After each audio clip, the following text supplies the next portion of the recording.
This video is about the evolution of horses. Equus is the last extant genus of the family Equidae.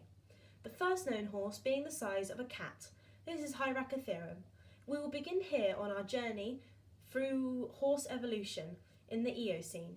We will then visit each of these other time periods and take a look at how the horse has changed as we travel through time. Hyracotherium lived in the Eocene. It was found in the northern hemisphere of North America and Western Europe. Temperatures of the Eocene are fairly warm, so Hyracotherium didn't need to be large. It was approximately 60 centimetres long and 1.5 foot tall. Habitat consisted of forest and lived like a forest-dwelling deer.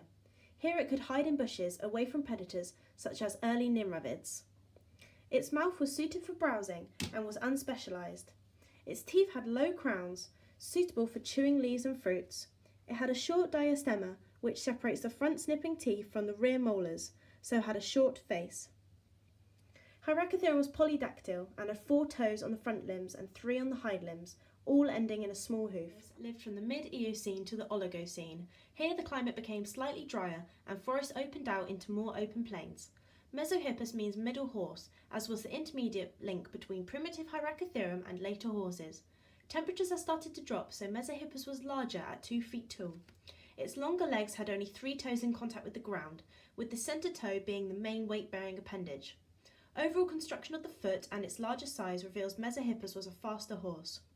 Long legs allowed it to cover greater distances for finding sparser food while saving energy. It could also run away from its new predator Hyenodon that had recently emerged. Its teeth had higher crowns, showing a shift to a more varied diet and a specialisation to grasses.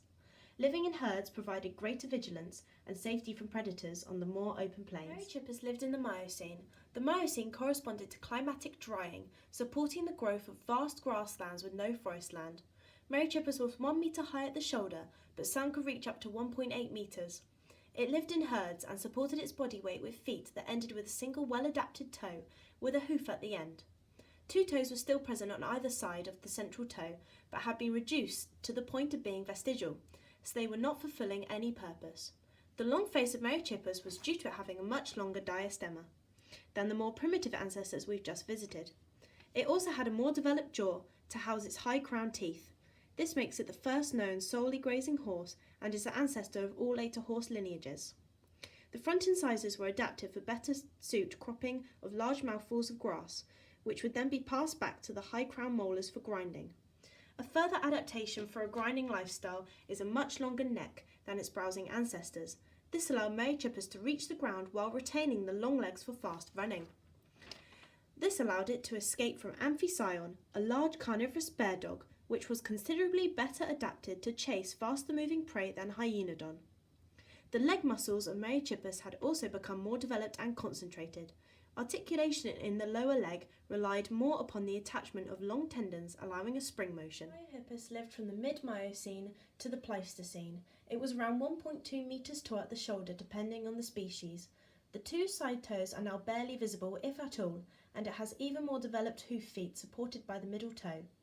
Pliohippus is known as the grandfather to other horses, as gave rise to Dinohippus, which in turn gave rise to the modern Equus. The main feature for differentiating Pliohippus was the 2 pits on either side of the skull at the front of the eyes. It is thought that these pits were used as resonating chambers, allowing Pliohippus to adjust the pitch and sound of its calls. Its long legs allowed it to cover a great distance for grazing. Pliohippus is thought to be a descendant of Pliohippus, but lived around the same time, from the Miocene through to the Pleistocene. It was around 1.5 metres tall at the shoulder, but some variance between species. It lived across North America from Canada to Mexico. Dinohippus was mainly monodactyl, which has 1 digit, but some individuals were still tridactyl, suggesting that monodactyl-tridactyl development was dependent upon the species and was not a rule for the genus. The legs, with condensed muscles, and the feet, with a single hoof toe, were formed in such a way that Dinohippus could stand for extended periods of time with minimum energy expenditure. This is useful for an animal being constantly on the move and needing to be able to dash away from predators at a split-second notice.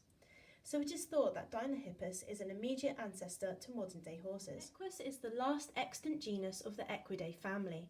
It lived from 5 million years ago till the present, so from the Pleistocene through to today. Species of Equus include horses, asses and zebras.